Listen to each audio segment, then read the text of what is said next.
ارون صاحب میں نے بات کی تھی سندھ کی، تو مجھے لگتا ہے کہ میں بڑی جلدی بڑی ہو گئی ہوں، مجھے واپس سندھ جانا چاہیے، وہاں پہ جا کے کوئی 9ویں 10ویں 11ویں 12ویں میں میرا داخلہ ہونا چاہیے تھا۔ وہ تو آپ کے وہ تو اور پڑھے لکھے بغیر ہی آگے چانسز ختم ہو گئے سارے۔ دیکھیے پہلے اس کے بارے میں بات کر لیں۔ میں تو بڑی انلکی آپ نے کہا کہ نواز شریف کیا کر رہے ہیں۔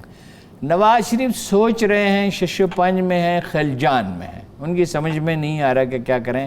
مشورے وہ کر رہے ہیں کہ کیا میں واپس آ جاؤں، کبھی سوچتے ہیں کہیں ایسا نہ ہو جائے، کہیں ویسا، ارادے باندھتا ہوں، سوچتا ہوں، توڑ دیتا ہوں، کہیں ایسا نہ ہو جائے، کہیں ایسا نہ ہو جائے۔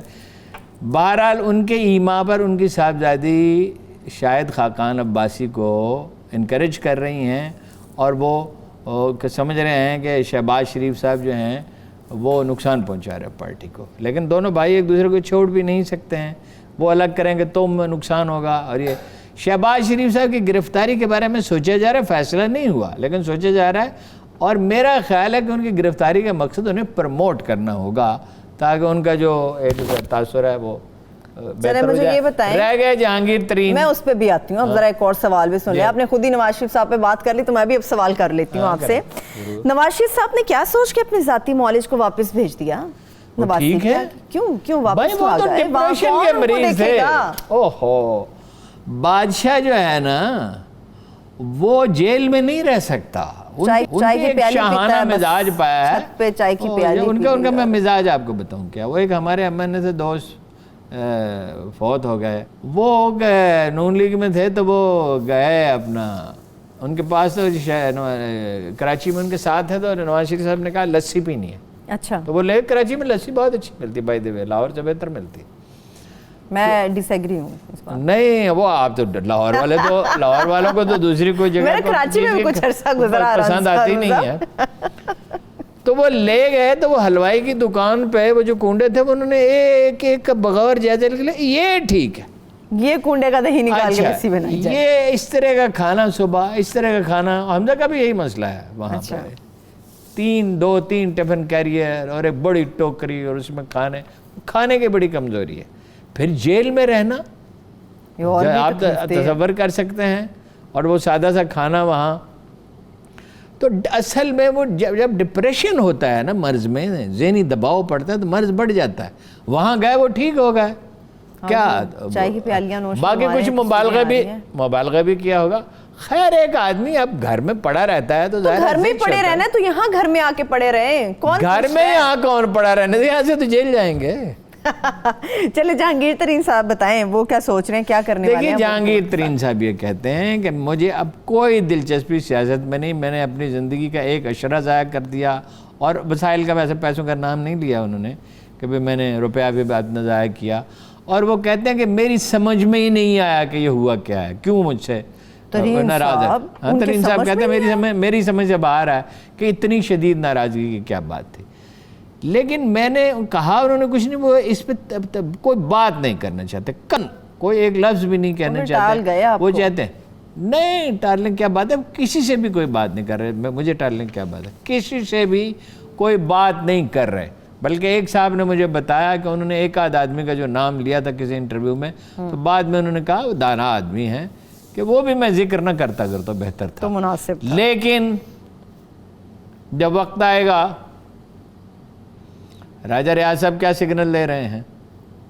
مجھے تو لگ رہا ہے وقت آن پہنچا، جب وقت آئے گا، نہیں وقت، دیکھیے جب تک کرونا ہے، جب تک اپوزیشن یہ ٹی ٹیز کے قصے میں پھنسی ہوئی ہے، ایک بات میں آپ کو بتا دوں، چرواہا کوئی نہیں، ساری بھیڑیں ہیں، کہیں نہ کہیں تو خطرہ ہے۔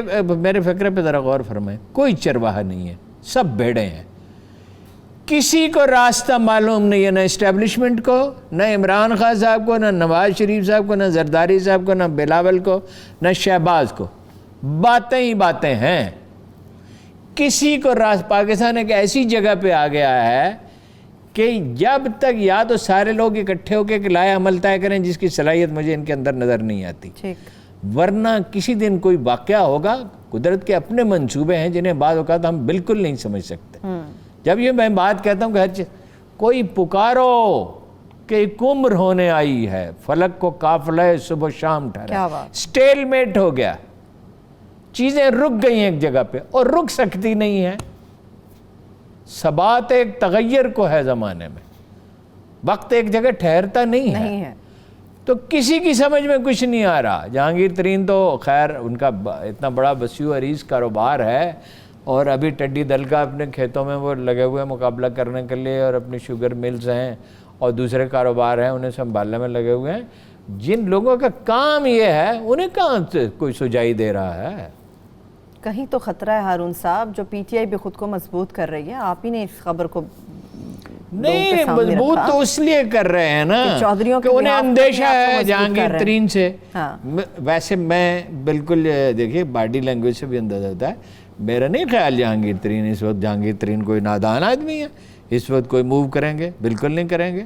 اور چودھریوں نے بھی یہ فورس ہی کر کے کہ ہمارے خلاف کارروائی نہ کی جائے، حفاظتی اقدام کیا، اس وقت کچھ نہیں کریں گے۔ چلیے ٹھیک ہے، آگے بڑھتے ہیں۔ ہارون صاحب، یہ سندھ جو فیصلے کر رہا ہے تعلیم سے متعلق، آپ اپریشیٹ کر رہے ہیں اس کو؟ بچے تو ویسے بڑے خوش ہیں، لڈیاں ڈال رہے ہیں کہ جی اگلی جماعتوں میں ہم لوگ پرموٹ ہو گئے ہیں، مگر ہم کیسے قوم کے معمار پیدا کر رہے ہیں؟ مجھے تو یہ یاد ہے کہ اگر کسی دن بارش کی وجہ سے چھٹی ہو جاتی تھی یا آدھی چھٹی ساری ہو جاتی تھی تو اتنی خوشی ہوتی تھی کہ کوئی خوشی اس کا بدل نہیں ہو سکتی۔ اور کجا یہ ہے کہ امتحان ہی نہ دینا پڑے، جان پہ بنی ہوتی ہے طالب علم کی، جان پہ بنی ہوتی ہے کہ فیل ہوں گا تو کیا ہوگا۔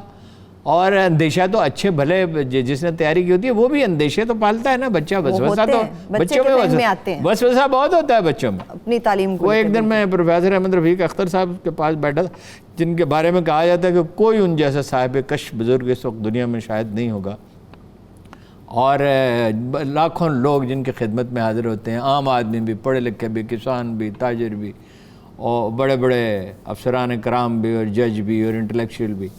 تو وہ ان کے پاس بیٹھا ہوا تھا، ایک لڑکا جا رہا تھا، کہنے لگا یہ لڈو ہے۔ پروفیسر صاحب نے کہا اب لڈو مجھ سے پوچھے گا کہ میں پاس ہوں گا کہ نہیں ہوں گا، اور واقعی ایسا ہوا۔ اس نے کہا سر جی میں پاس ہو جاؤں گا، انہوں نے کہا ہاں آپ پاس ہو جائیں۔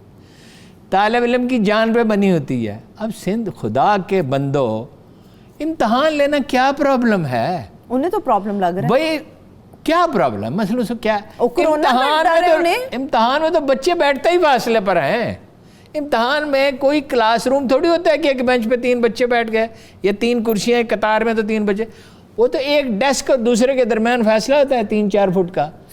اور اگر وہ میری بات سنیے، اگر وہ ماسک لگا لیں، اب تو ماسک بھی سستے ہو گئے، مجھے جنرل صاحب نے بتایا کہ جو 2500 روپے تک جس کی قیمت پہنچی تھی کہ 95 کی، اب وہ 260 روپے میں وہ ملے گا۔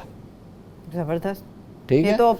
اور 64 ڈالر میں جو لباس مل رہا تھا، باہر سے منگوانا پڑ رہا تھا، وہ یہاں سے 1600 روپے میں ملے گا۔ دیکھیے وہ ماسک پہنے بچے، اور ملک کی دولت کس لیے ہوتی ہے؟ نئی نسلوں سے زیادہ کیا ضروری، نئی نسلوں سے زیادہ کیا چیزیں ہیں؟ ملک کے مستقبل سے زیادہ ان کو فری دینے پڑیں ماسک، ہیں کسی سے کہیں کوئی نہ کوئی دے دے گا۔ وہ کراچی میں تو ایک ایسا آدمی ہے جو 1.5 لاکھ آدمیوں کو روزانہ کھانا کھلاتا ہے، یہاں بھی ٹورنٹن مارکیٹ میں بھی، یہاں بھی۔ یہ تو پھر سعید غنی صاحب اچھا یہ اگر یہ کہیں ان سے بزنس مین سے، وہ ان کو فری ماسک دے دیں گے، اور کوئی چیز چاہیے ہوگی فری پانی بھی دے دیں گے بچوں کے لیے۔ وہ تو ہوتا ہی فاصلے پہ ہے اسٹوڈنٹ، تھوڑا سا فاصلہ اور بڑھا دیں، 2 شفٹوں میں امتحان لے لیں، کچھ بچے 9 سے 1 بجے تک لے لیں، کچھ بچے جو ہیں وہ دوپہر کے بعد لے لیں، ٹھیک ہے۔ تو یہ تو بغیر امتحان کے جو بچہ جائے گا تو اس کی تو مینٹل گروتھ رک جائے گی، وہیں رک جائے گی۔ اچھا پھر دوسری بات یہ دیکھیے، ایک بڑے لیجنڈ فوجی افسر ہو گزرے ہیں، بریگیڈیئر رفیق ان کا نام تھا، شیخ مجیب الرحمان کو گرفتار کرنے کے لیے انہیں بھیجا گیا تھا، حالانکہ وہ اس وقت ایجوکیشن کور میں جا چکے تھے۔ کوئی بھی مشکل چیز ہوتی تھی تو ان سے مشورہ کیا جاتا تھا، حالانکہ وہ بریگیڈیئر پرنسپل رہے وہ ملٹری کالج جہلم کے، اور جب وہ پرنسپل تھے تو کہا جاتا تھا کہ یہ دنیا کا سب سے بہترین ملٹری کالج۔ ان کے صاحبزادے بیجمنٹ جنرل کینی کے کرنل ریاض، وہ ایک چھوٹی سی چیز پہ ریجیکٹ کر دیے گئے۔ تو لوگوں نے کہا بریگیڈیئر صاحب آپ کے تو سب شاگرد ہیں، اگر اشارہ ہی کر دیں تو چلا جائے گا، پاس ہو جائے گا۔ انہوں نے کہا کیا تم یہ چاہتے ہو کہ میرا بیٹا عمر بھر کے لیے ذہنی طور پر اپاہج ہو جائے؟ اکلوتا بیٹا، کتنی اکلوتا بیٹا کتنا کتنا عزیز ہوتا ہے. کتنا عزیز ہوتا ہے. وہ پاس ہو گیا ویسے نیکسٹ اٹیمپٹ میں وہ پاس ہو گیا اور فوج میں بھرتی ہو گیا. تو یہ آپ جب کیا دنیا میں 12 جاپان میں 10-12 گھنٹے بچوں کو پڑھایا جاتا ہے. سعودی عرب میں ایون تعلیمی کی حالت بہت بہتر ہے. لندن کے ہاسٹلوں میں ہیٹر نہیں ہوتے. مری سے زیادہ ہائٹ ہے لندن کے اکثر شہروں کی, سردیوں میں ہیٹر نہیں ہوتا. نہیں ہوتے. اور ایسی سخت پڑھائی ہے جن بچوں سے ہمارا رابطہ رہتا ہے, ایسی سخت پڑھائی ہے, اتنا دباؤ ہوتا ہے جس کی بات نہیں. اس لیے وہاں سے وہ بڑا سائنسدان اٹھتا ہے, بڑا ایڈمنسٹریٹر اٹھتا ہے, بڑا عالم اسکالر. ہم کیوں نہیں وہ لوگ پیدا کرتے؟ یہ تو ایک اتنے غیر, یہ بھیڑیں ہیں بھیڑیں, اس قدر غیر ذمہ دار لوگ ہیں. ایک تو کرپشن کی کوئی حد نہیں ہے, ظلم کی کوئی حد نہیں ہے, پولیس کو استعمال کرتے ہیں. اب یہ بچوں ایک ویسے ہی 1 لاکھ ٹیچر وزیر تعلیم نے کہا تھا ہمارے ایسے ہیں جو خود لکھ پڑھ نہیں سکتے. یہ سندھ کے وزیر تعلیم جی سعید غنی صاحب نہیں, ان سے پہلے جو تھا. اچھا